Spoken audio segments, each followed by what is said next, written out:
Bonjour et bienvenue à ce nouvel épisode d'Aider en évolution. Aujourd'hui, notre invité est Laurent Lequeux, consultant financier et créateur de l'infolettre d'analyse macroéconomique de Macro Butler, que vous pouvez trouver sur Substack d'ailleurs.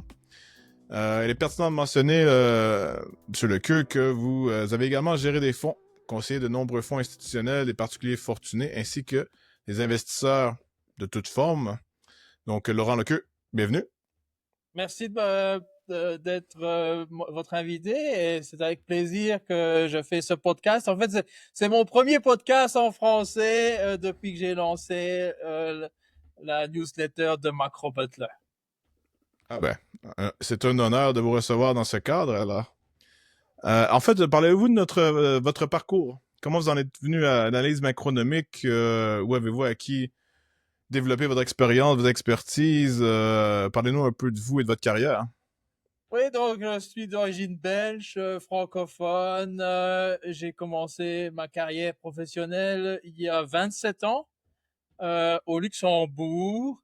Avant ça, j'ai étudié à l'école de commerce Solvay à Bruxelles et j'ai étudié 6 mois au HEC Montréal dans le cadre d'un échange interuniversitaire. Et donc, après avoir fini mes études, j'ai commencé à travailler pour des banques privées et des gestions institutionnelles au Luxembourg.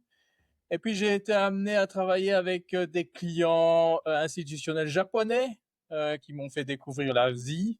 Et c'est comme ça que je suis arrivé à Singapour, il y a maintenant bien plus de 12 ans, où j'ai aussi travaillé pour des asset management et des family office. Et depuis novembre 2023, en fait, j'ai lancé mon propre service de conseil financier indépendant et j'ai commencé à écrire la lettre financière de Macro Butler. Une question très importante, comment avez-vous trouvé Montréal lors de votre séjour à Montréal? C'était en quelle année? C'était en 1997. 1997, ah oui, c'est vrai, d'accord. 1997. Ouais, au Pardon. Québec. Oh. Non, non, c'est bon, je comprends. Et c'était l'hiver ou l'été? C'était l'hiver, donc j'étais là du mois de janvier jusqu'au mois de mai. Donc, très intéressant. En fait, je crois que j'étais parmi l'une des premières sessions de la nouvelle nouvelle université haute école commerciale à Montréal, qui venait Ah juste oui. d'être finie de sa construction. Donc, c'était très moderne. J'ai un très bon souvenir de Montréal. J'ai un très bon souvenir du Canada, des personnes très amicales, très joviales. Et aussi, ça m'a permis de découvrir le Canada français. J'ai été à Québec et puis aussi Hmm. l'Amérique du Nord. C'était la première fois de ma vie que j'étais en Amérique du Nord. Donc, c'était une découverte très intéressante de ma part et ça m'a ouvert les yeux aussi sur une autre vision du monde à l'époque, puisque j'avais une vision essentiellement européenne. Et puis après, comme j'ai dit, mon parcours professionnel m'a amené en Asie, ce qui m'a permis aussi d'ouvrir les yeux sur une autre façon de voir les choses économiquement, géopolitiquement et aussi une autre philosophie de la vie. Je pense qu'en fait, c'est très important pour tout le monde d'avoir différents points de vue, de regarder la vie suivant les différents points de vue. Oui, tout à fait. Ben, parlons-en justement. Comment procédez-vous pour faire votre analyse macroéconomique? Quelle est la méthodologie, les données ou les récits ou tout élément qui sont très pertinents à vos yeux pour se bâtir une vision globale macroéconomique de ce qui se passe en gros? Ouais, je regarde les marchés financiers internationaux à travers les cycles économiques. Je suis un fervent défenseur de la vision cyclique de l'économie. Et en fait, plutôt que de me baser sur les données gouvernementales officielles, je regarde des ratios de marché qui m'aident à évaluer dans quel quadrant du cycle économique chaque pays se trouve. Donc, pour faire simple, je vais dire qu'il y a 3 ratios financiers qui sont importants à regarder et qui peuvent être en fait regardés pour tous les pays du monde, assez simplement. C'est regarder le ratio du marché boursier par rapport au prix du pétrole et sa position par rapport à la moyenne mobile à 7 ans, c'est de regarder le ratio entre le prix de l'or et le prix d'un indice obligataire pour un pays et sa position par rapport à la moyenne mobile à 7 ans. Et puis c'est de regarder aussi la position d'un marché boursier par rapport au prix de l'or et sa position par rapport à la moyenne mobile à 7 ans. Pourquoi la moyenne mobile à 7 ans?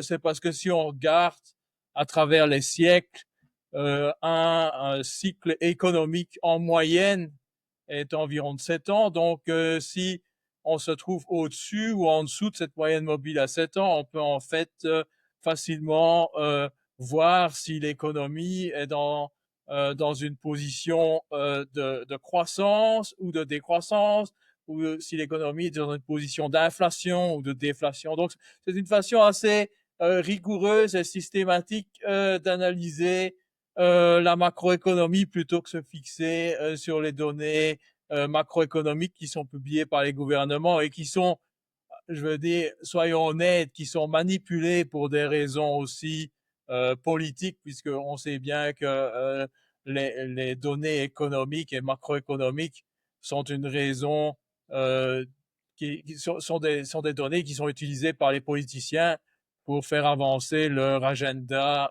politique. Et est-ce qu'on peut attacher l'analyse macroéconomique à l'analyse technique et ou fondamentale, ou est-ce que pour vous, c'est plus ou moins relié? Oui, donc en fait, je veux dire, j'utilise aussi l'analyse technique dans la façon d'investir parce que je pense que c'est important en termes de trouver un bon moment en termes d'investissement. Et je veux dire, si on veut avoir une vision vraiment globale et une vision où comment allouer les portefeuilles entre les classes d'actifs qui sont importantes, je veux dire par là, les 4 classes d'actifs importantes sont les liquidités, les obligations, les actions et l'or. Je veux dire, la meilleure façon que j'ai trouvée personnellement, après avoir fait de multitudes de recherches, c'est d'utiliser ces ratios, car en fait, ces ratios permettent d'allouer le portefeuille en fonction du cycle économique dans lequel on se trouve. Et après, je veux dire, on peut faire un raffinement de l'analyse au sein des actions. On peut faire une sélection sectorielle en fonction aussi du cycle économique.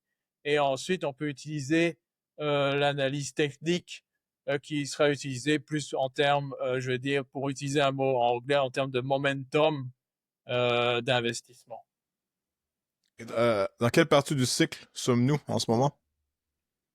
Bon, si je prends l'exemple des États-Unis, puisque je veux dire, c'est encore l'économie dominante du monde, les États-Unis sont encore à ce qu'on appelle en anglais inflationary boom, donc en croissance inflationniste.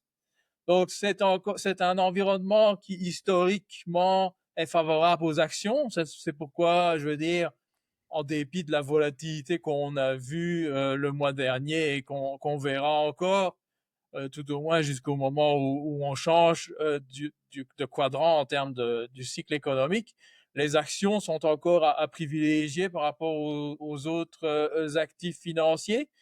Mais je veux dire, pour les États-Unis, si on regarde spécialement le ratio du S&P 500 par rapport à l'or, en fait, paradoxalement, depuis le 20 janvier 2025, donc le jour de l'inauguration de Donald Trump, ce ratio est passé sous la moyenne mobile à 7 ans.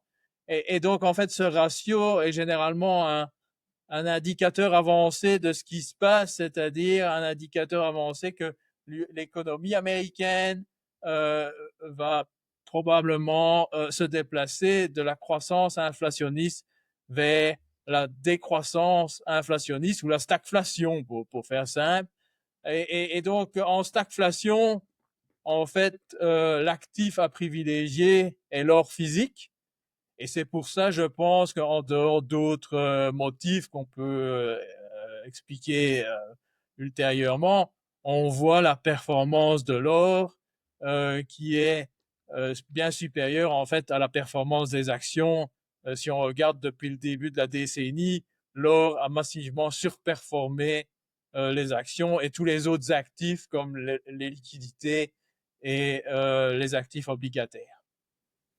Et quand vous dites de l'or physique, ce qu'on appelle en anglais paper gold, en gros, ce que vous achetez par un fonds négocié en bourse ou qui est un contrat qui dit que vous avez techniquement une quantité d'or dans une voûte quelconque, quelque part dans le monde vous appartient.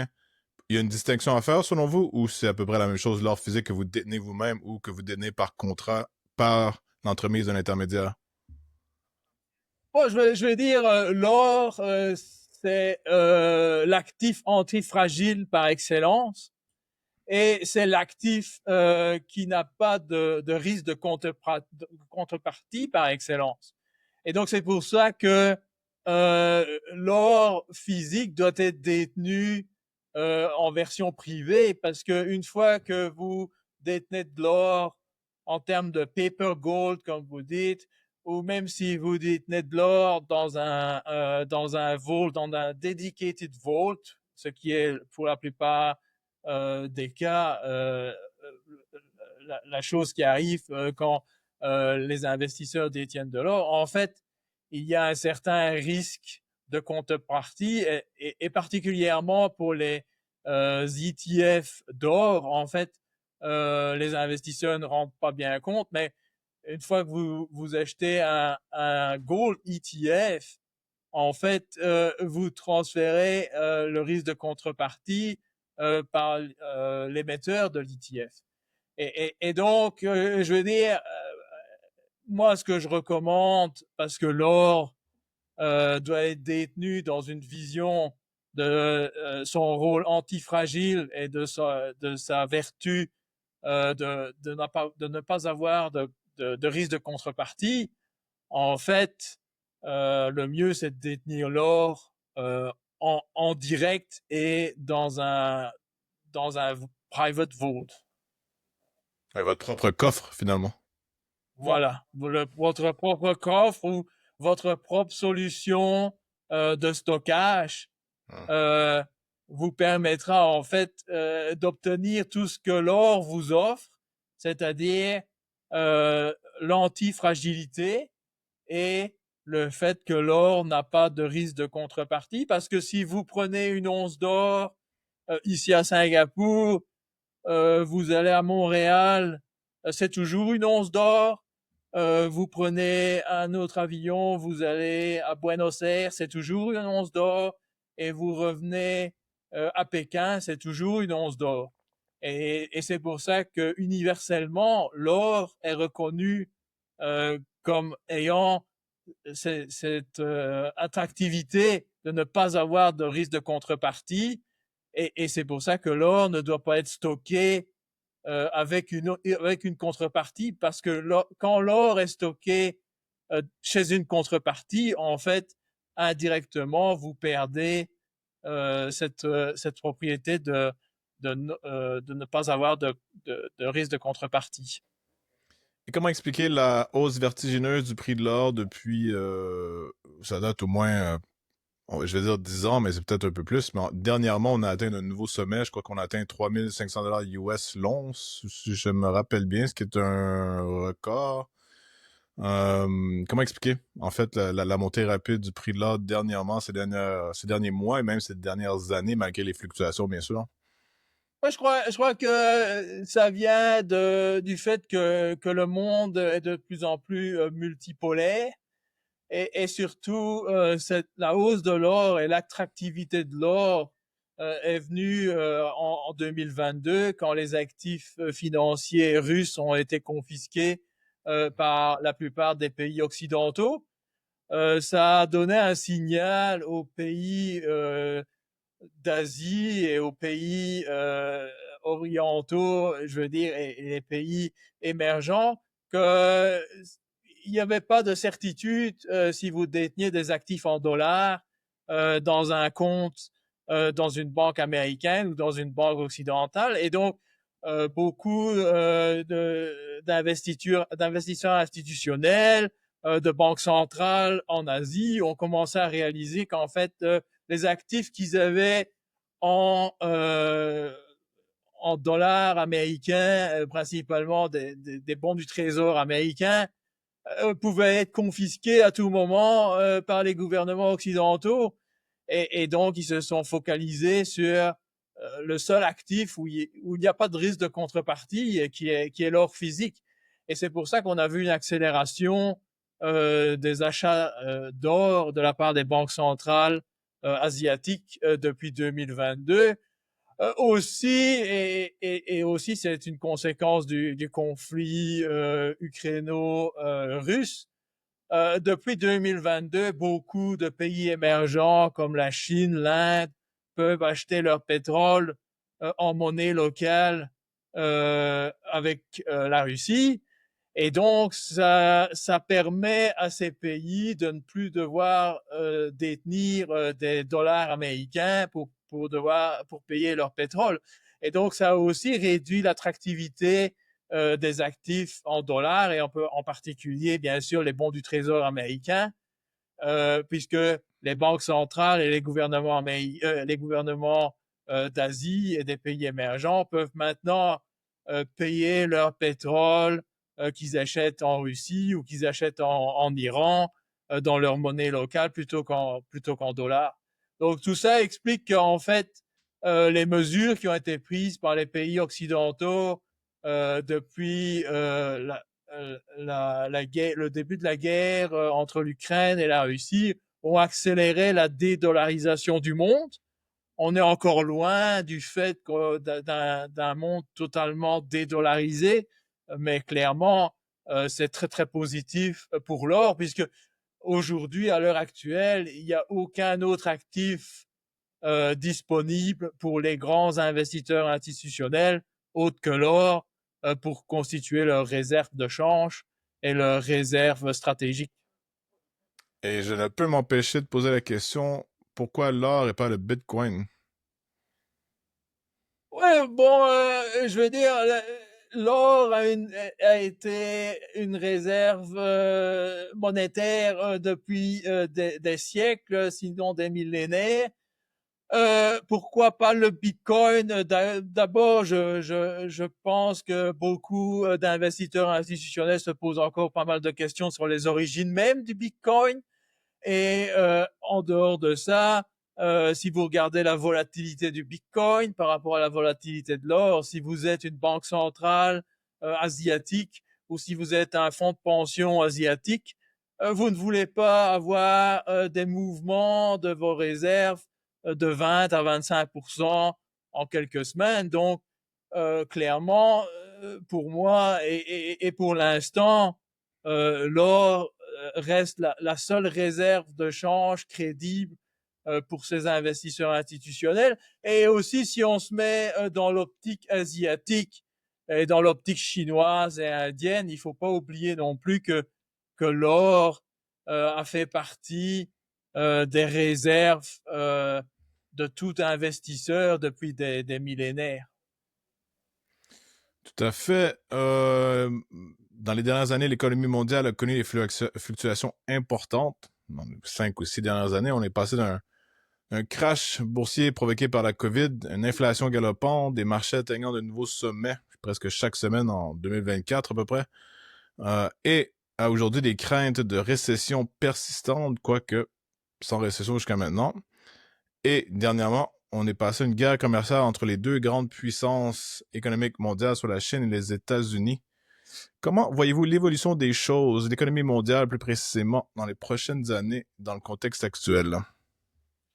Oui, je pense que l'évolution du monde va être incroyablement encore plus multipolaire. En fait, la guerre commerciale qui a commencé entre les États-Unis et la Chine va favoriser euh,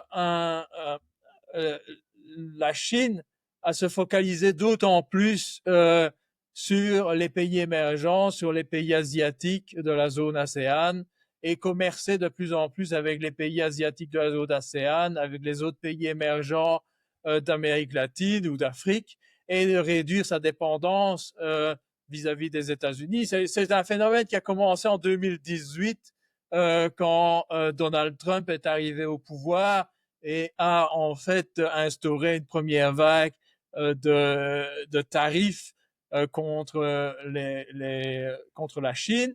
C'est un phénomène qui a continué sous Biden quand la Chine a fait l'objet de sanctions commerciales. Et en fait, on voit en fait en 2025 le prolongement de cette tendance où la Chine veut faire de moins en moins de commerce avec les États-Unis et veut de plus en plus faire de commerce avec l'Asie, avec la Russie et avec l'Inde. Et à terme, on va probablement avoir la formation d'un angle Russie, Chine, Inde, qui en fait combine l'accès aux matières premières depuis la Russie à, à une expertise manufacturière en Chine et à un, une économie consumériste en Inde. Et cette combinaison, en fait, créera probablement le nouveau pôle économique du monde. Ça devra prendre encore quelques années. Mon estimation est que aux alentours de 2030-2032, en fait, le pôle économique mondial, l'épicentre du pôle économique mondial sera transféré euh, au, au, au milieu de cet axe Russie, Chine, Inde.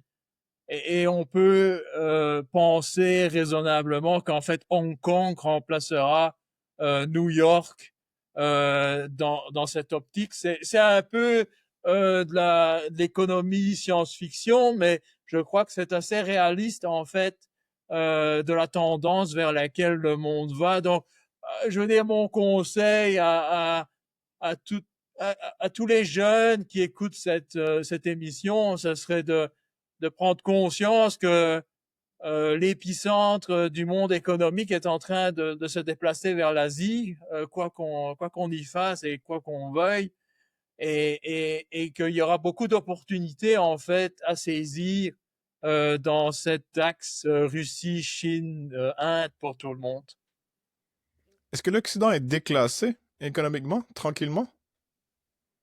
Ouais, je veux dire, l'Europe est déjà déclassée économiquement depuis quelques années. En fait, le déclassement économique de l'Europe s'est accéléré depuis le Covid et depuis le fait que l'Europe s'est focalisée sur les énergies vertes qui ont pénalisé l'industrie manufacturière allemande et aussi les sanctions de l'Europe vis-à-vis de la Russie ont coupé l'Europe de l'accès à des matières premières bon marché. Donc je crois qu'on peut dire que l'Europe est devenue économiquement insignifiante. Et dans un autre point de vue, les États-Unis sont encore un pôle financier. Euh, Donald Trump essaye de reconstruire un pôle manufacturier aux États-Unis.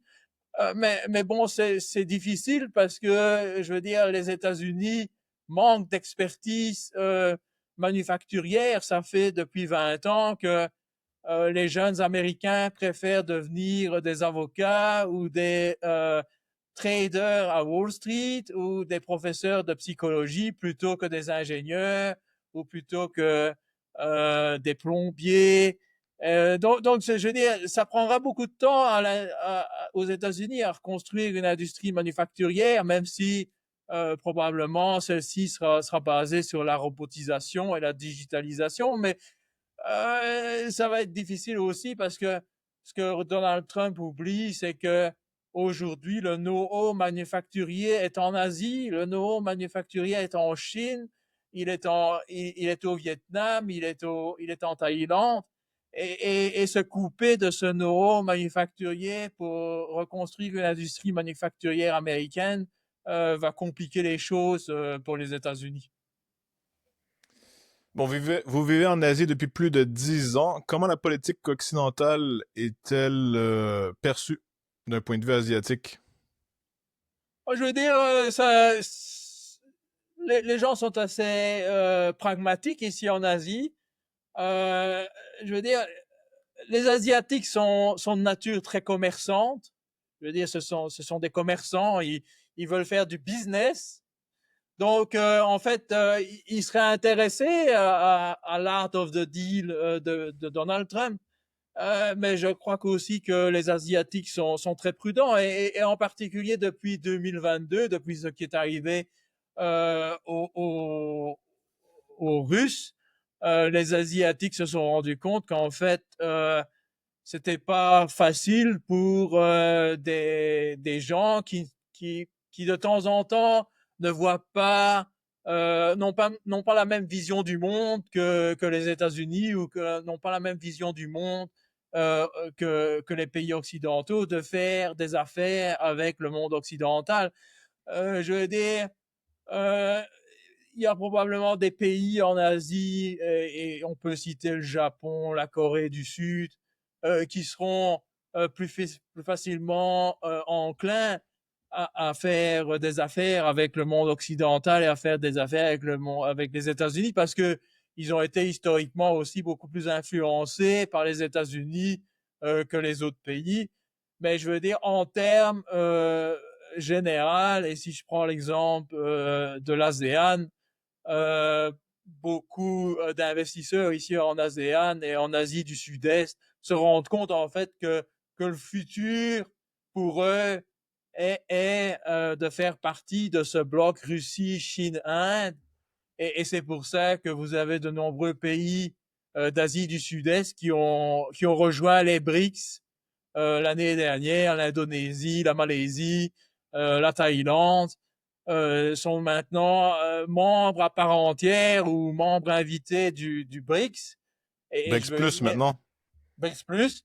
Mhm. Et ça donne un signal assez clair qu'en fait, que ces pays veulent s'attacher à l'axe Russie, Chine, Inde, plutôt que d'essayer de désespérément faire plaisir au monde occidental, qui est assez difficile à satisfaire parce que, je veux dire aussi, le problème des Asiatiques, c'est que les Occidentaux ont une tendance aussi à imposer leur mode de vie, leur vision politique du monde, et ce n'est pas nécessairement ce qui convient aux pays d'Asie du Sud-Est.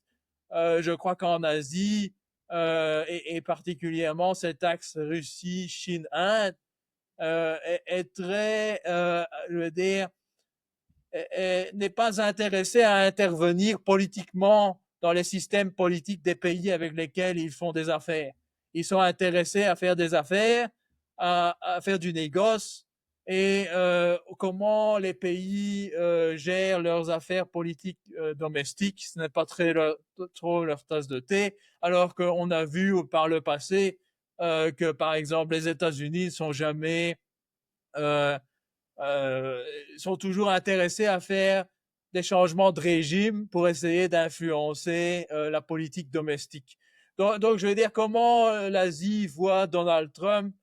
Je veux dire, bien sûr, il y a eu un choc avec le Liberation Day, mais je pense qu'en fait, ici en Asie, et d'après ce que j'entends autour de moi, en fait, les chaînes de production sont déjà en train de se réorganiser autour de la Chine, de l'Inde et de la Russie, et c'est probablement une question de trimestre ou de quelques années où on verra de moins en moins de commerce entre l'Asie du Sud-Est et les États-Unis et de plus en plus de commerce entre l'Asie du Sud-Est, la Chine, l'Inde, la Russie, ou aussi intra-Asie du Sud-Est, parce que je pense qu'il y a en fait ce boom économique dans lequel la région entre aujourd'hui va créer de nouvelles opportunités pour pas mal de business et c'est clairement aussi sur quoi se focalise le monde des affaires ici en Asie. Et donc, je veux dire, oui, probablement ils paieront les tarifs, mais à terme, ça sera de moins en moins, je veux dire, relevant pour ces pays d'Asie du Sud-Est. Vous m'aviez parlé d'un un point central en Asie à partir duquel, dans un rayon de 1000 kilomètres de mémoire, là, ça représente 60% de la population mondiale et 50% du PIB ou quelque chose comme ça. Quel était le nom encore? J'ai oublié. Oui, c'est le cercle de Valérie Péris. Ah oui. En fait, et c'est pour ça que, je veux dire, étonnamment, ce centre du cercle n'est pas très loin de Hong Kong. Et donc, je pense sincèrement que Hong Kong a de très grandes opportunités pour remplacer New York dans ce nouveau monde où l'Asie domine. Et en fait, Hong Kong a encore est une ville intéressante parce que c'est une ville qui a été sous statut anglais jusqu'à pas si longtemps. C'est une ville où le Hong Kong dollar est toujours payé au dollar américain. Et c'est une ville, en fait, qui est utilisée par les Chinois continentaux pour faire des affaires avec le reste du monde. Donc, et c'est aussi un endroit où dès aujourd'hui, on peut plus ou moins échanger le yuan contre du Hong Kong dollar librement.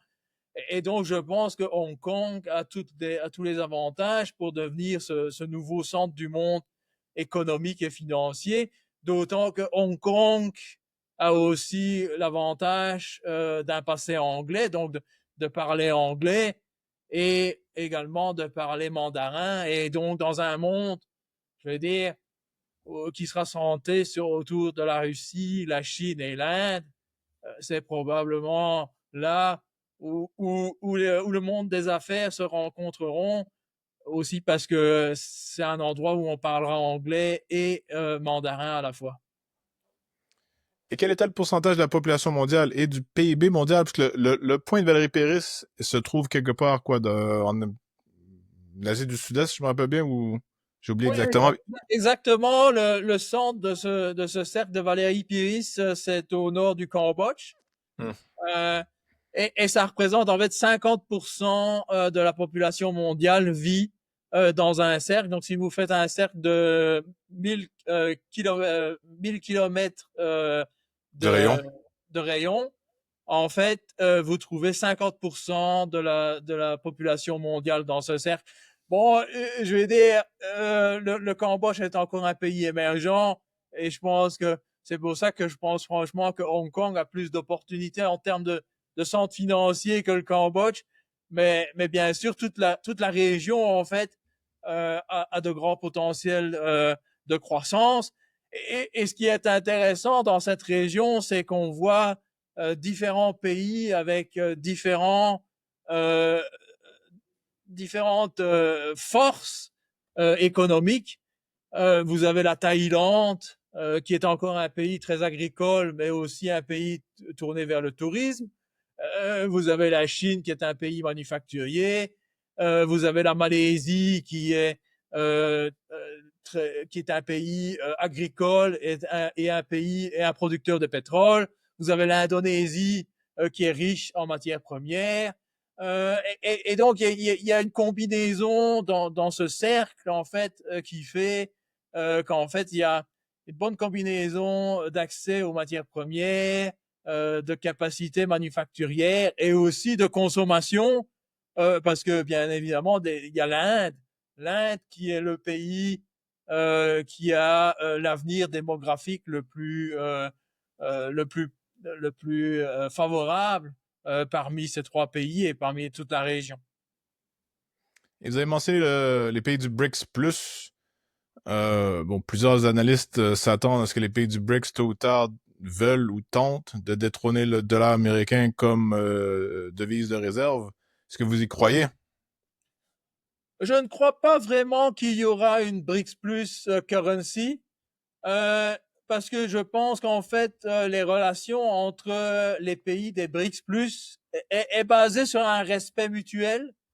Et ça implique donc l'utilisation des monnaies domestiques plutôt que d'une monnaie de référence. En fait, je pense en fait que ce qui va se passer et ce qu'on a déjà vu depuis quelques années, c'est que la volatilité entre les devises des membres des BRICS+, et en particulier entre les devises des pays ASEAN par rapport au yuan chinois va se réduire, et donc il y aura comme, je vais dire, un genre de serpent monétaire informel qui se crée entre le yuan et les devises d'ASEAN, ce qu'on a déjà vu depuis quelques années, et puis probablement ça pourrait être étendu aux devises du BRICS Plus ultérieurement, mais je ne pense pas qu'il y aura une devise, une BRICS Plus currency, mais plutôt un système qui est basé sur des échanges qui se font en monnaie locale avec une volatilité limitée entre les différentes monnaies locales. Et probablement à un certain moment, et parce que la Banque centrale chinoise a accumulé les plus grandes réserves d'or depuis quelques années, probablement à un certain moment, il y aura la possibilité pour les investisseurs institutionnels de ces pays BRICS+, de recycler leurs excédents de yuan contre de l'or physique. Mais ça reste aussi, je veux dire, une supposition. Mais à terme, on pourrait imaginer que pour les pays qui auraient des excédents de yuan parmi ces pays du BRICS+, ils auraient la possibilité d'échanger ces yuan contre de l'or physique. Faut pas non plus oublier que la Chine est le plus grand producteur d'or du monde.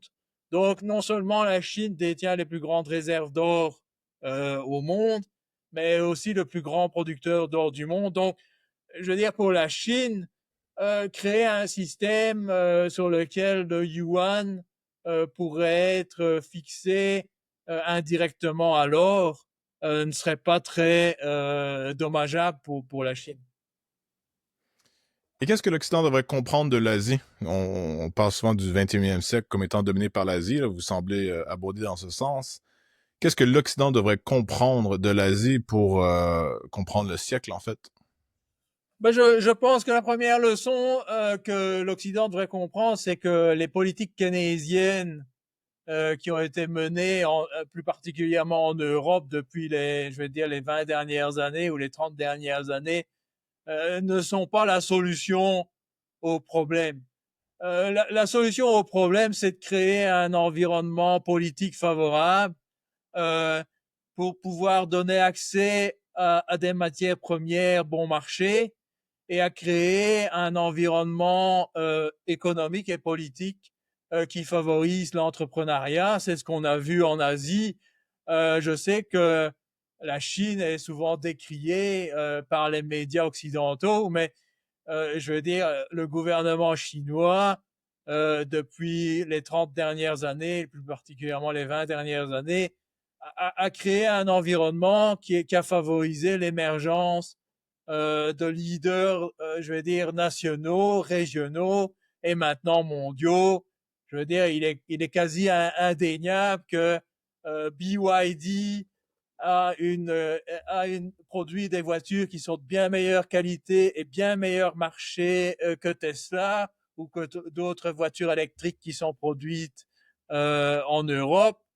Huawei avait probablement un bien meilleur produit que Apple il y a 10 ans, avant qu'il soit mis de côté par les sanctions américaines. Et en fait, Huawei et les téléphones chinois sont très populaires en Asie, contrairement à ce que les Occidentaux peuvent penser. Et je peux citer d'autres exemples. Je veux dire, les Occidentaux pensent toujours que la Chine et l'Asie produisent des t-shirts et des chaussettes. La réalité, c'est que l'Asie produit des trains à grande vitesse, des excavateurs et des robots. Et que donc la leçon des Occidentaux, c'est d'arrêter de dénigrer l'Asie, c'est de retrousser ses manches. Rien ne vient avec la facilité. Ici en Asie, les gens travaillent dur, les gens travaillent 12 heures par jour. La plupart des gens travaillent 6 jours par semaine. Je veux dire, le week-end, c'est un jour. c'est pas 2 jours. Donc, quand les Français parlent de 35 heures, de la semaine des 4 jours, je pense pas que c'est la solution pour un développement économique soutenable. Et je vais peut-être paraître pour un libéral, comme on dirait dans les pays occidentaux, mais je veux dire, en Asie, les personnes qui ont réussi payent leur fair share en termes de taxes, mais aussi contribuent à la croissance domestique de leur propre pays, et aussi se sont beaucoup investis dans tout ce qui est charité. Et donc, je pense plutôt que de se focaliser sur d'augmenter les impôts et de,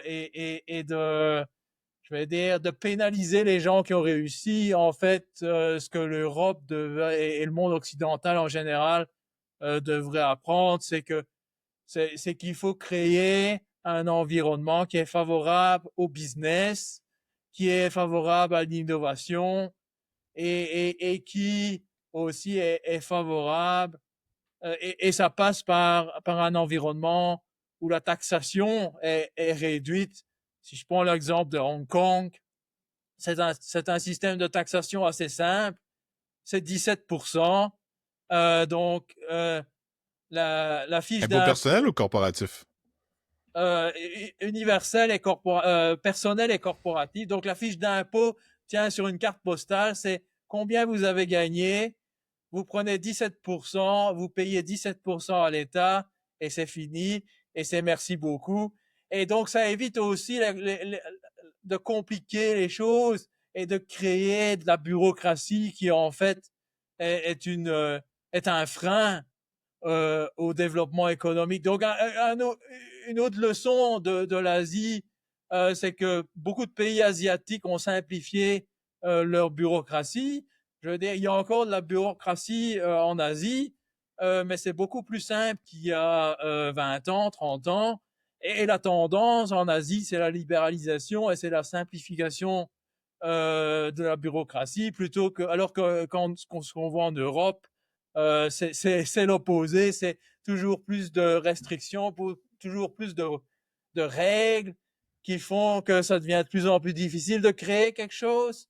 Et que, en fait, j'en reviens un peu au problème des États-Unis aujourd'hui, c'est que tout le monde rêve d'être un avocat parce que, vu que c'est tellement compliqué de faire sa fiche d'impôt aux États-Unis, vous gagnez probablement plus d'argent à être un avocat et à aider vos clients à évader l'impôt que devenir un ingénieur et à créer une automobile ou un robot. Tout à fait. À part la Chine, on a parlé beaucoup de la Chine, mais à part la Chine, en Asie, est-ce qu'il y a des pays ou un groupe de pays peut-être, là, sur lesquels on devrait garder un œil en termes de croissance économique dans les prochaines années, en termes d'occasions ou d'opportunités d'investissement ou d'implication commerciale, là? Oui, je crois que l'Inde, Ah. c'est encore un marché très difficile à pénétrer pour beaucoup d'investisseurs, puisque je veux dire, il y a pas mal de restrictions en termes d'accès au marché euh, actions indien, mais c'est un marché qui probablement a un grand avenir. Je veux dire, par exemple, en fait, le gouvernement indien a créé un système qui est assez similaire au 401k américain, ce qui veut dire que tous les travailleurs indiens, en fait, chaque mois, investissent une partie de leur salaire dans un fonds de pension privé qui doit investir dans des actions indiennes. Donc, je veux dire, c'est très bon pour le marché action indien. C'est ce qui explique que si vous regardez le marché action indien, il n'y a jamais beaucoup de downtrend parce qu'en fait, tous les mois, il y a des acheteurs récurrents qui sont en fait les travailleurs indiens qui investissent une partie de leur salaire pour leur pension future. C'est un système de pension privé, donc c'est pas du tout géré par l'État. Ce sont des sociétés d'asset management indiennes qui investissent et ils sont obligés en fait de par la loi indienne d'investir en actions indiennes. Donc si vous pensez que le développement démographique de l'Inde, pardon, va continuer, vous pouvez imaginer que ça va être très profitable pour le marché des actions indiennes sur le long terme.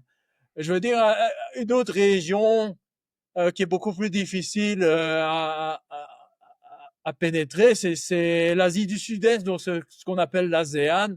Ce sont des marchés très, je veux dire, très diversifiés. Ce sont des marchés qui, en termes de valorisation aujourd'hui, se traitent à des ratios de valorisation de moitié du marché américain. Bien Ouais. entendu, les marchés ASEAN n'ont pas les valeurs technologiques américaines. Ce sont des marchés qui sont encore essentiellement investis dans des valeurs traditionnelles. Mais on peut penser que si l'économie est florissante dans ces pays, ça sera des secteurs économiques qui vont bénéficier de cette situation économique. Et puis, je veux dire, si vous êtes beaucoup plus aventurier, et je ne donne pas ici de recommandations d'investissement, mais bien sûr, le Vietnam est probablement une très belle opportunité à très long terme, aussi avec une démographie très favorable.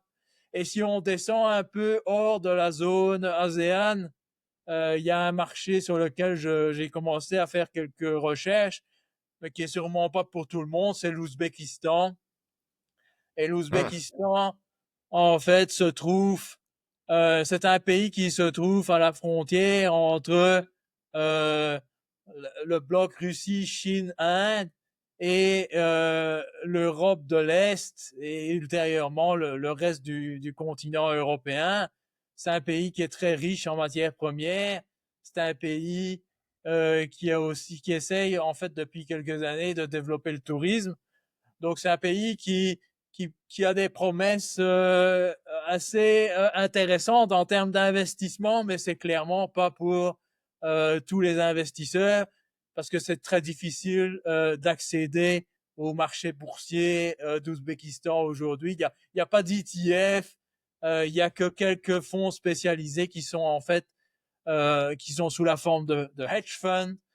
Donc ce sont des fonds fermés qui requiert un investissement minimum. Mais je veux dire, pour quelqu'un qui a l'appétit du risque et qui a les moyens, euh, il y aura probablement plus de return sur l'Ouzbékistan que sur le Bitcoin, par exemple. Ah oui. Est-ce qu'il y a de l'uranium en Ouzbékistan, un peu comme le Kazakhstan? Oui, donc il y a de l'uranium, du pétrole, du Hum. cuivre. Donc c'est un pays assez similaire au Kazakhstan, et aussi au Canada, en fait, où il y a pas mal de ressources naturelles. Et en fait, c'est un pays qui s'ouvre principalement, bien entendu, pour l'instant, c'est essentiellement des investissements russes hein, qui se font en Ouzbékistan. Mais vu sa position géographique intéressante, faut pas oublier non plus que l'Ouzbékistan n'est pas très loin du Moyen-Orient, donc il est aussi connecté je veux dire, à la croissance future qui pourrait arriver au Moyen-Orient. Vous avez prédit lors au sein plutôt là, de une de vos infolettres au sein de votre infolettre, là, le Macro Butler, qui pourrait y avoir un conflit dans la péninsule coréenne dans les prochains mois ou années, du moins. Hein. Pouvez-vous nous décrire un peu comment et pourquoi ceci pourrait prendre place dans la péninsule coréenne? Parce que, à mon avis, du moins, hein, un conflit dans cette région pourrait facilement devenir mondial, étant donné les forces en puissance, japonaises, sud-coréennes, nord-coréennes, chinoises et américaines, bien sûr. Qu'est-ce qui vous fait croire qu'il pourrait y avoir un conflit armé dans la péninsule coréenne dans un futur rapproché? Oui, je veux dire, c'est pas l'un de mes souhaits, mais en fait, si on, si on regarde un peu la situation géopolitique en Asie, bon, aujourd'hui, il y a des tensions entre l'Inde et le Pakistan. Euh, mais je veux dire, pour avoir un conflit qui aura un impact plus global, clairement, la péninsule coréenne est l'endroit, je veux dire, rêvé pour créer une instabilité en Asie. Je veux dire, le conflit coréen n'a pas été solutionné depuis la guerre de Corée. En fait, il y a juste je veux dire, un standstill, comme on dit en anglais, entre les deux pays. Il faut pas non plus oublier que, en fait, les États-Unis, sous l'ère Biden, a créé le AUKUS, qui est l'association de l'Australie, de la Corée du Sud et des États-Unis. Et c'est un genre d'OTAN asiatique. Et ça a été créé je pense personnellement, dans l'objectif de titiller la Chine indirectement, puisque l'OTAN a titillé la Russie avec l'Ukraine.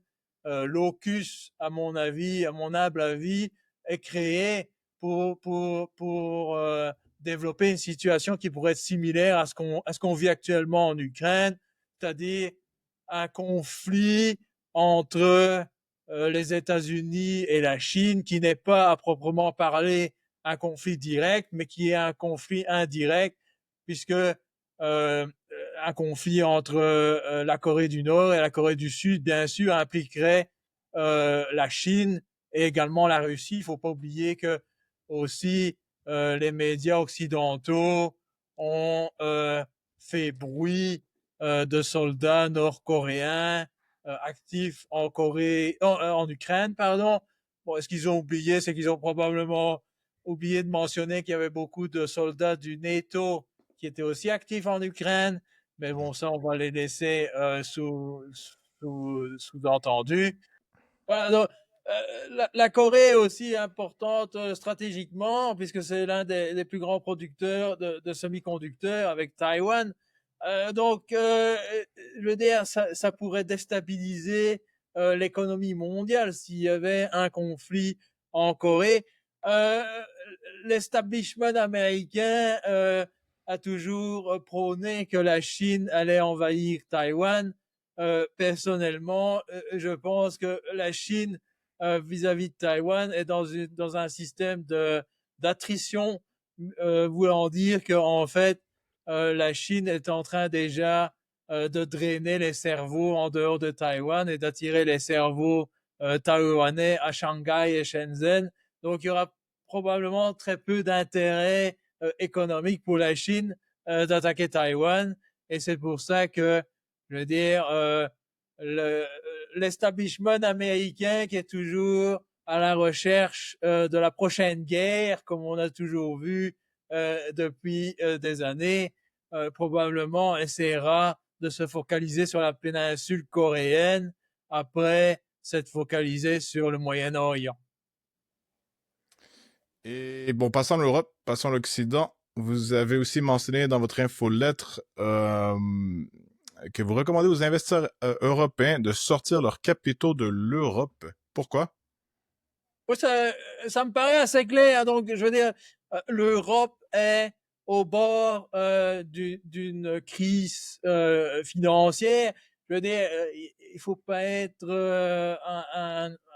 un maître en macroéconomie pour comprendre que les déficits budgétaires en Europe, particulièrement en France, au Royaume-Uni, et très bientôt en Allemagne, puisque l'Allemagne a décidé de suivre l'exemple français de dépenser sans compter.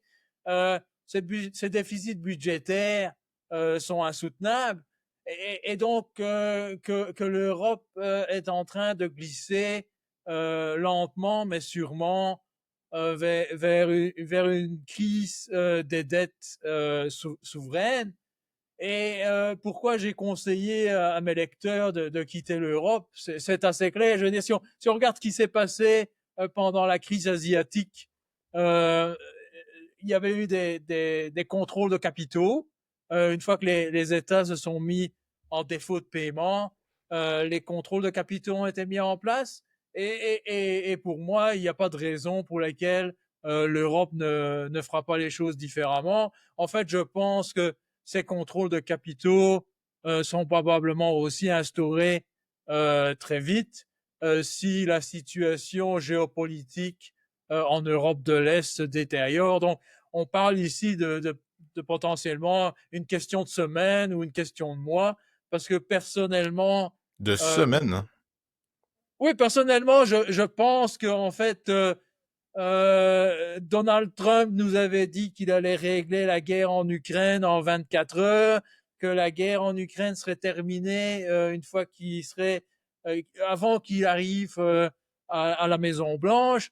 On est plus de 100 jours après son inauguration et on ne voit pas vraiment de fin à la guerre en Ukraine. Et je veux dire, les flip-flops qui proposent en termes de résolution pour la guerre en Ukraine montre bien qu'en fait, il n'y a aucune volonté sérieuse de terminer la guerre en Ukraine et qu'en fait, les cartes sont dans les mains des Russes, qu'on le veuille ou non.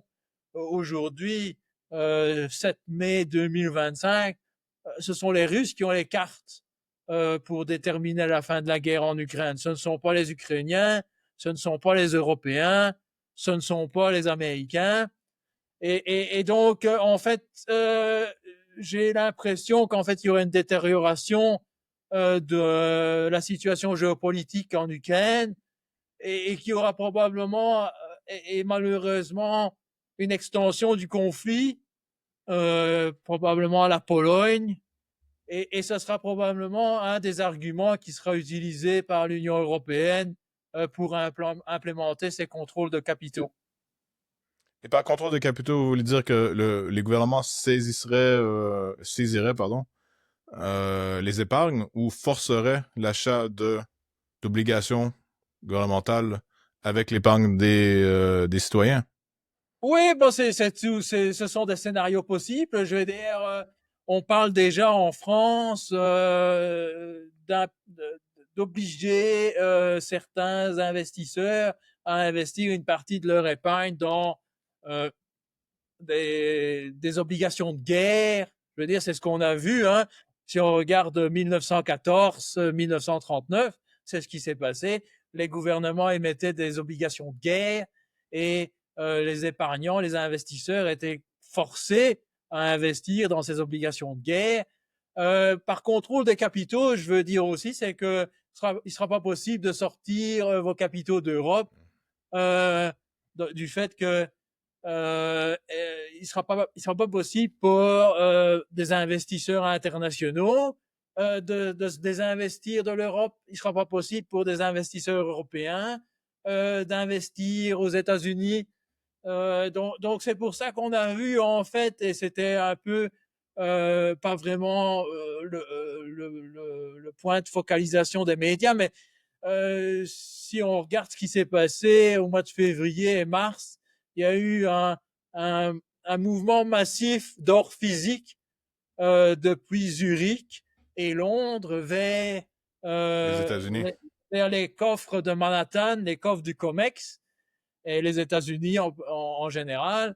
Et donc, il semble que certains investisseurs avisés de ce qui pourrait se passer dans les prochaines semaines ou les prochains mois ont déjà pris les mesures nécessaires pour déplacer leur lingot d'or de Londres ou de Zurich vers les États-Unis. Je voudrais dire un point ici, et puisqu'on parle d'une potentielle escalade des tensions géopolitiques en Europe, contrairement à ce qui s'est passé pendant la Deuxième Guerre mondiale, la Suisse ne sera plus probablement un point de sûreté en Europe. Malheureusement pour les Suisses, le gouvernement suisse a clairement pris position pour l'OTAN dans la guerre entre l'Ukraine et la Russie, en frisant, en gelant, pardon, les actifs russes en Suisse.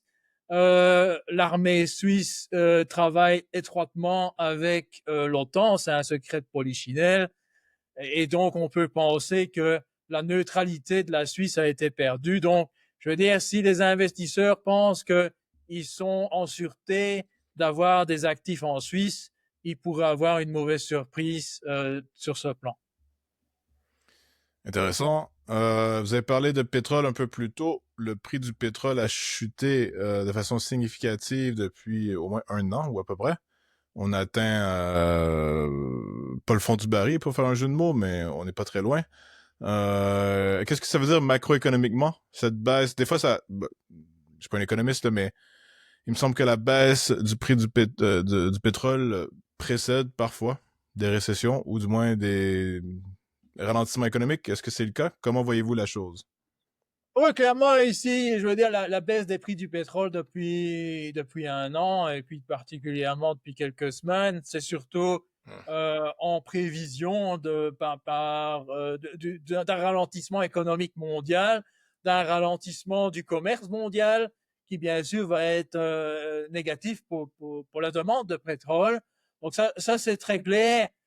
Je voudrais dire que si le prix du pétrole continue à être très bon marché, je veux dire en dessous de $60 du baril WTI, ça va être difficile pour l'économie américaine de rentrer dans une récession durable, puisque, je veux dire, si vous vous rappelez, parmi les indicateurs, je regarde en termes de récession, c'est le fameux ratio S&P 500 par rapport au prix du pétrole. Et tant que les sociétés américaines sont capables de créer de la richesse et bénéficient d'un prix de l'énergie qui est réduit et ont un certain pouvoir à créer, à étendre leurs marges financières, je veux dire, l'économie américaine ne peut pas tomber dans une récession dramatique. Donc je veux dire, dans un sens, le prix du pétrole peut être un indicateur, je vais dire, d'un ralentissement économique mondial, mais la faiblesse du prix du pétrole aussi aide les entreprises américaines, puisque je vais dire, et aussi aide le consommateur en général, puisque la baisse du prix du pétrole, et en particulier aux États-Unis où le prix de l'essence est indexé sur le prix du pétrole, la baisse du prix du pétrole, je veux dire, c'est une taxe positive, si on peut appeler ça, pour le consommateur. Donc, le moindre coût que le consommateur a pour remplir son réservoir à la pompe, il peut acheter plus de marchandises chez Walmart. Donc, je veux dire, l'évolution du prix du pétrole, moi je pense dans le futur sera déterminée par l'évolution du cadre géopolitique au Moyen-Orient. Je veux dire, je suis pas non plus très optimiste sur ce plan-là. On a vu récemment des tensions entre le Yémen, Israël.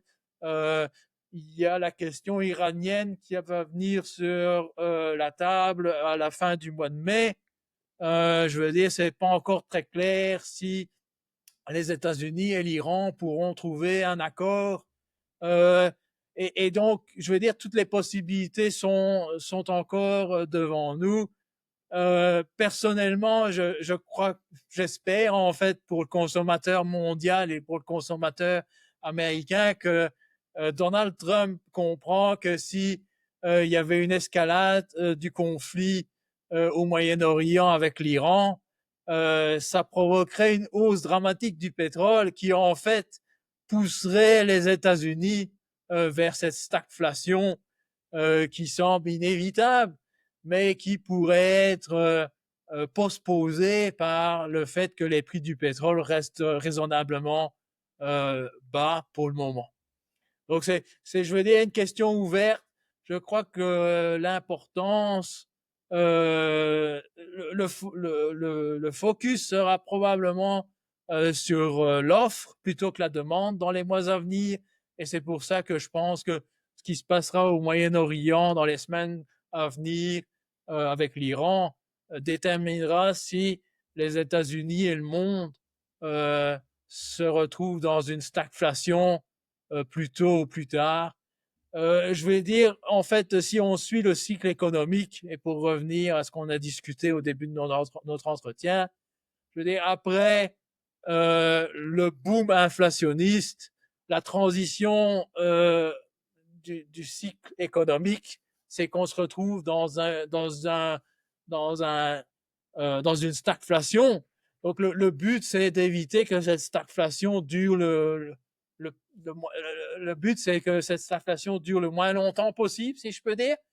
mais ça dépendra bien entendu des développements dans la guerre commerciale et des développements dans l'évolution du prix du pétrole qui en fait dépendent de la géopolitique essentiellement au Moyen-Orient et probablement aussi avec la Russie parce que si la Russie était amenée à entrer dans un conflit, je veux dire, plus généralisé avec les pays occidentaux, probablement la Russie devra limiter son commerce de pétrole avec la Chine et l'Inde, et donc probablement ça aura aussi des effets euh, positifs sur le prix du pétrole. Vous abordez souvent la question énergétique d'ailleurs dans votre infolettre. Vous avez mentionné que les investisseurs devraient transférer leurs capitaux des secteurs, je cite ici, le consommateur d'énergie, à des secteurs qui produisent de l'énergie, notamment le pétrole. Quelle est votre vision d'ensemble du domaine énergétique mondialement? À quoi devrions-nous nous attendre dans les années à venir et quelle devrait être dans notre façon de penser, le cadre de pensée en ce qui a trait à l'avenir énergétique du monde entier, globalement? Bon, je crois que en fait depuis quelques années et avec les politiques de SG, l'accès à une réserve d'énergie bon marché et ample a été limité. Et c'est ça qui me fait penser qu'en fait, dans les années à venir, on va inévitablement vers un prix de l'énergie qui va augmenter parce que, je veux dire, dans la plupart des pays occidentaux, en fait, les politiques ESG sont toujours d'application. Donc, il y a toujours des investissements très, très limités qui sont faits dans la recherche de nouvelles sources d'énergie. Aux États-Unis, Donald Trump a été élu sous le narratif Drill Baby Drill.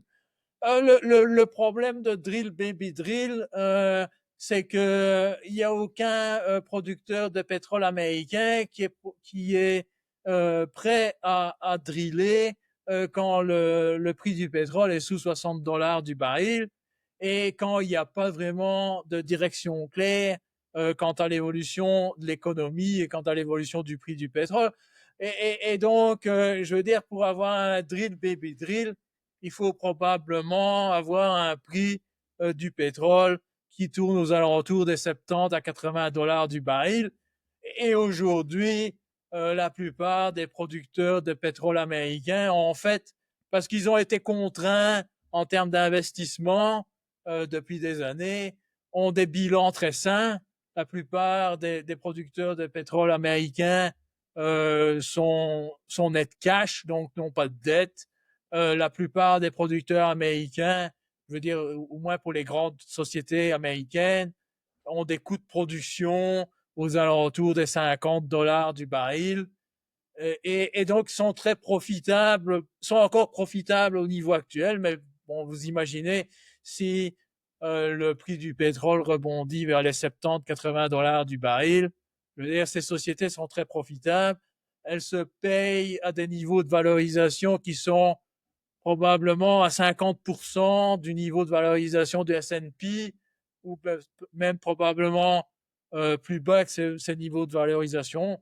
Donc je pense qu'en fait, il n'y a pas de secret que la raison pour laquelle vous avez vu des investisseurs comme Warren Buffett se tourner vers euh, des valeurs énergétiques, c'est que les valeurs énergétiques sont devenues, si je peux employer un mot anglais, des cash cows qui ont des niveaux de valorisation tellement attractifs qu'ils sont tellement bas qu'il faudrait être complètement c'est impossible à ignorer, du moins pour les investisseurs qui ont une vision moyen-long terme. Aussi, si on se remet dans l'optique de la stagflation, et si on regarde l'histoire des stagflations, et plus particulièrement les années 70, pardon, en fait, euh, les valeurs pétrolières et les valeurs les sociétés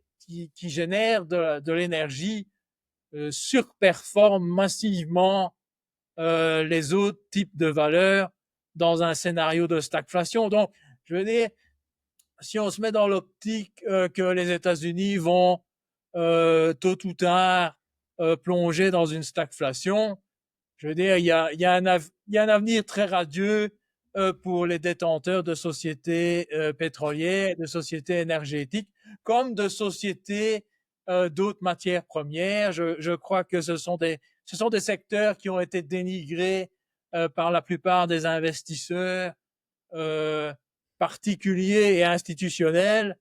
Les institutionnels ne pouvaient plus investir dans des sociétés de matières premières pour les raisons ESG, etc. Les particuliers ont été drainés dans les Magnificent Seven ou autres technologiques qui font rêver. Mais je veux dire, si on se trouve dans un scénario stagflation, si on se trouve dans un scénario d'un monde multipolaire, en fait, la tendance va être vers une revalorisation des matières premières, puisqu'il va devenir de plus en plus difficile d'avoir accès à ces matières premières, que l'accès va être de plus en plus déterminé par les conflits géopolitiques. Et donc, je veux dire, et beaucoup d'investisseurs ne semblent pas comprendre, mais en fait, dans un scénario tel que la stagflation, tous les producteurs de matières premières en général, ça peut être de cuivre, de pétrole et aussi de matières premières agricoles, ont généralement très bien performé. Et c'est pour ça que je pense qu'en fait, il y a une grande rotation qui va se faire au sein des portefeuilles actions des investisseurs institutionnels, et les particuliers viendront probablement en dernière minute comme toujours, mais je veux dire, et je ne donne pas de recommandations ici, mais je pense pas me tromper que dans une optique de 12 à 24 mois, les investisseurs feraient mieux de détenir ExxonMobil et Freeport-McMoRan que de détenir MicroStrategy ou Meta Platform. Est-ce que vous croyez que les contraintes ESG que certains fonds ont adoptées qui les empêchent d'investir dans notamment des compagnies pétrolières vont sauter dans les prochaines années? Oh, je pense que c'est déjà le cas aux États-Unis. Hein, si vous voyez, il y a beaucoup de mandats ESG qui ont été supprimés bien avant l'élection de Donald Trump. En fait, si je me souviens bien, le Texas a arrêté son contrat avec BlackRock avant l'élection présidentielle de novembre dernier. Et je pense qu'aux États-Unis, l'avenir de l'ESG va connaître la même fin que l'avenir des énergies vertes. Ça veut dire que ça deviendra obsolète. Pour les autres pays, ça va probablement prendre beaucoup plus de temps parce que particulièrement en Europe, vu que les gouvernements sont toujours à promouvoir l'ESG et les énergies vertes, qui ne sont pas vertes, qui ne sont pas vraiment vertes, hein, par accident. Mais bon, je pense que les investisseurs doivent être très pragmatiques et que pour des investisseurs institutionnels, à un certain moment, voyant que les valeurs des matières premières surperforment les valeurs technologiques, il y aura une rotation qui se fera et que les mandats ESG probablement seront assouplis ou supprimés. Ou il y aura toujours je veux dire, je suis convaincu que les banquiers sont toujours pleins d'imagination pour faire des profits. Oui, absolument. Laurent Lequeux, où pouvons-nous vous lire, vous suivre, vous contacter? Oui, donc je suis assez actif sur LinkedIn et sur ex-Twitter. Vous pouvez me contacter sur ces deux plateformes. J'écris un Substack qui est en anglais, malheureusement. Mais je veux dire, pour tout le monde qui sait lire l'anglais, vous pouvez juste chercher The Macro Butler, Et puis, vous pouvez toujours me contacter en m'envoyant un email à info@themacrobutler.com et je vous répondrai en français et en anglais avec plaisir. Mot de la fin? Soyez heureux, prenez soin de vous et soyez optimistes. Il y a toujours un rayon de soleil qui vient après l'averse. Et je crois que c'est là aussi ce que j'ai appris en Asie, c'est d'être philosophe et de voir la bonne chose, le bon côté de la vie, même si il y a toujours des challenges. Laurent Lequeux, merci beaucoup. Merci beaucoup.